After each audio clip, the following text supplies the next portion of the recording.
Assalamualaikum warahmatullahi wabarakatuh. Berjumpa kembali dalam video pembelajaran mata pelajaran sejarah kelas 12 semester 1. Pada kesempatan kali ini kita akan membahas mengenai pengertian dan klasifikasi organisasi internasional. Ada 4 tema yang kita bahas. Yang pertama adalah pengertian organisasi internasional, yang kedua adalah proses pembentukan organisasi internasional, yang ketiga adalah macam-macam organisasi internasional. Yang keempat adalah klasifikasi organisasi internasional. Mari kita bahas tema yang pertama, yaitu pengertian organisasi internasional. Organisasi internasional menurut Komisi Hukum Internasional adalah organisasi yang didirikan oleh perjanjian atau instrumen lain yang diatur oleh hukum internasional dan memiliki kepribadian hukum yang internasional itu sendiri.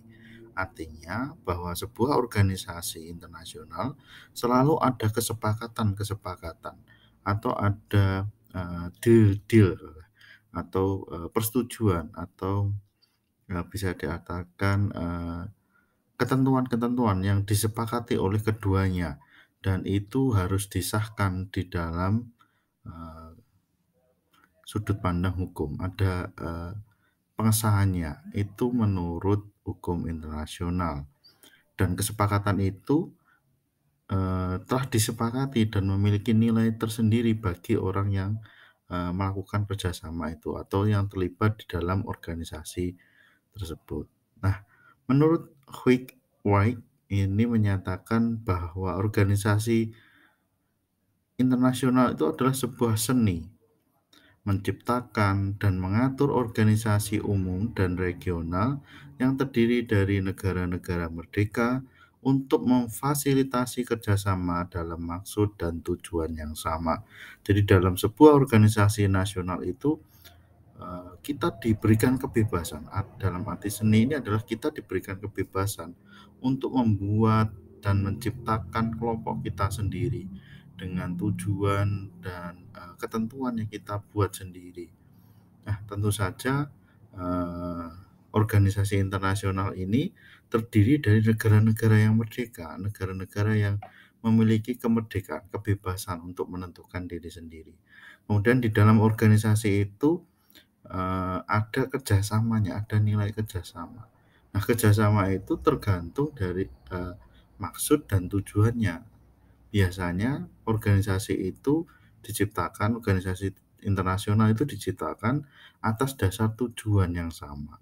Mungkin karena tujuan ekonomi, mungkin karena tujuan budaya, mungkin tujuan politik atau kawasan atau keamanan seperti itu. Jadi organisasi internasional itu ya diciptakan oleh negara-negara yang merdeka.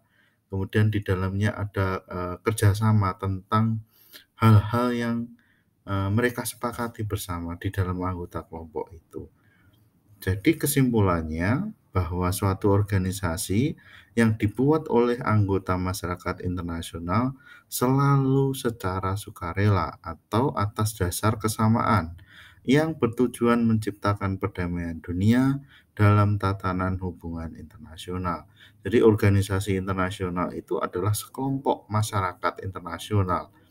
Itu bisa berbentuk sebuah negara yang sukarela, dia itu bergabung dalam organisasi itu secara sadar, sukarela, tanpa ada paksaan atau atas dasar kesamaan. Jadi dia mau gabung ke sana karena ada tujuannya, ada kesamaan nasib atau kesamaan politik atau kesamaan kepentingan dengan tujuan menciptakan perdamaian dan tatanan hubungan internasional yang baik. Selanjutnya, organisasi internasional ini memiliki tujuan. Apa tujuannya? Ada 4. Yang pertama adalah organisasi internasional ini bertujuan untuk mewujudkan perdamaian dunia. Jadi semua organisasi dunia internasional selalu berlandaskan tujuan perdamaian ini. Yang kedua adalah mewujudkan keamanan dunia. Tujuan organisasi internasional internasional selanjutnya adalah memelihara, mempertahankan perdamaian tersebut. Jadi keamanan ini dalam arti bahwa memelihara dan mempertahankan perdamaian agar aman. Kemudian yang ketiga adalah tujuan organisasi nasional. Yang lain adalah untuk mencapai keamanan internasional. Dan yang terakhir adalah organisasi internasional juga bertujuan untuk mengatur dan meningkatkan kesejahteraan dunia. Nah, fungsi dari organisasi internasional yang pertama adalah menyediakan berbagai hal yang dibutuhkan untuk membangun kerjasama antar negara dengan tujuan saling menguntungkan. Jadi salah satu dibentuknya yaitu untuk memenuhi kebutuhan dari masing-masing anggota. Dan pada akhirnya setiap anggota ini nanti akan mendapatkan keuntungan. Kita ikut organisasi, pasti kita ada keuntungan yang ingin kita ambil dari organisasi itu. Nggak mungkin kita ikut organisasi, itu atas dasar, "Wis pokok ikut," gitu aja, kan tidak mungkin. Pasti ada tujuan di baliknya, kenapa ikut organisasi itu. Mungkin karena hobi, mungkin karena kesenangan, atau mungkin ada motif ekonomi juga, sehingga yang dirasakan itu sangat menguntungkan atau, kita melaksanakan itu, dengan senang hati atau sukarela. Kemudian yang kedua adalah menyediakan berbagai saluran komunikasi agar dapat memunculkan sebuah penyelesaian masalah jika suatu ketika terjadi masalah. Jadi adanya organisasi itu untuk meminimalisir, terjadinya kesalahan-kesalahan atau terjadinya konflik di kemudian hari. Misalnya, antar negara tetangga itu sering sekali terjadi konflik. Konflik yang sering terjadi itu ya perbatasan antar tetangga, itu pasti sering terjadi konflik. Nah, dengan adanya organisasi internasional ini bisa menjadi alat atau menjadi, cara atau solusi untuk meredakan, konflik tersebut dengan duduk bersama sesama anggota organisasi, kemudian saling menyelesaikan, bertukar, pendapat bagaimana masalahnya nanti akan selesai. Ya, itu adalah salah satu fungsi dari organisasi. Seperti hanya Indonesia dengan negara-negara tetangga. Terjadi konflik, maka mereka akan duduk dalam organisasi yang sama, misalnya ASEAN. Nah, seperti itu. Jadi, salah satu fungsi dari organisasi itu adalah untuk menyampaikan saluran, komunikasi agar tidak terjadi miskomunikasi ataupun untuk menyelesaikan suatu masalah.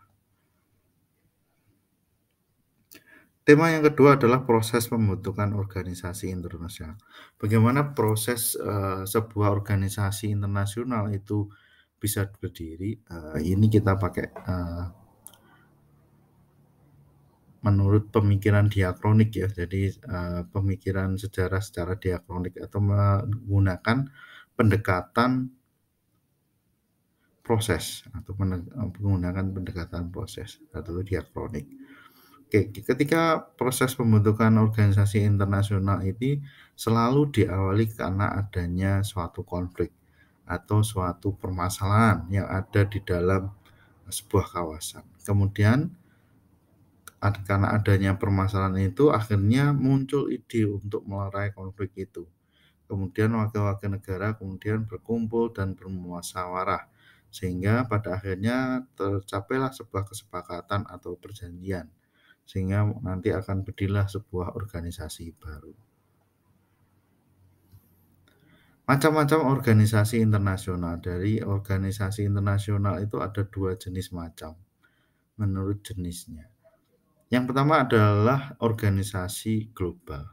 Organisasi global adalah organisasi yang tidak terbatas pada kawasan tertentu, akan tetapi meliputi seluruh wilayah. Jadi dia tidak memandang, wilayah ya atau kawasan, tetapi dia memandang secara keseluruhan. Anggota-anggotanya itu terdiri dari berbagai daerah, tidak hanya satu kawasan.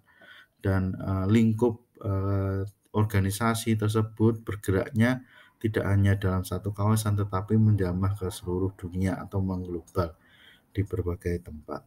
Kemudian jenis organisasi yang kedua adalah organisasi regional. Organisasi regional adalah organisasi yang luas wilayahnya ini meliputi beberapa negara tertentu saja. Kemudian organisasi regional ini mempunyai wilayah kegiatannya bersifat regional dan keanggotaannya hanya diberikan pada negara-negara dalam kawasan tertentu. Jadi regional berarti dia berwawasan pada berwawasan atau berlandaskan pada kawasan. Baik anggotanya, baik kegiatannya, semua orientasinya itu menggunakan pendekatan kawasan. Sedangkan kalau global tadi menyeluruh tanpa memandang kawasan. Jadi nanti kalau ada pertanyaan, coba dilihat apakah itu organisasi itu hanya satu kawasan atau di berbagai kawasan. Itu untuk membedakan apakah organisasi ini bersifat global atau regional.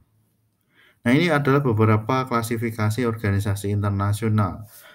Contoh beberapa organisasi internasional. Ada 36 organisasi, baik dari organisasi global maupun regional. Ini saya pisah menjadi dua, saya kelompokkan menjadi dua. Ada organisasi global, di bidang ekonomi ini ada GATT, kemudian OPEC, WTO, G8, G20, IMF, dan World Bank. Sedangkan sosial ekonomi ada PBB, OKI, UNICEF, WHO, UNESCO, UNHCR, ILO, UNDP, ITC, WWF, dan GNB. Dan di bidang militer ada NATO, ANZUS, dan Pakta Warsawa. Sedangkan organisasi regional di bidang ekonomi ada AFTA, APEC, NAFTA, CAFTA, MEE, APO, MEA, OECD, IDP. Kemudian di bidang politik ada ASEAN, Uni Eropa, Liga Arab. Kemudian yang terakhir di bidang militer ada CENTO, SAARC, SEATO. Ini adalah beberapa contoh klasifikasi organisasi internasional. Nah, tugas kalian harus mencari masing-masing dalam organisasi tersebut. Yang pertama adalah nama organisasinya, nanti akan saya bagi setelah ini siapa saja yang kebagian organisasi mana saja. Nah, masing-masing siswa nanti dapat satu organisasi. Jadi satu siswa, satu organisasi.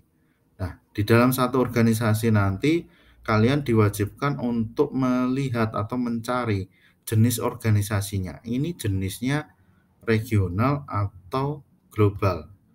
Kalau regional alasannya apa, kalau global alasannya apa.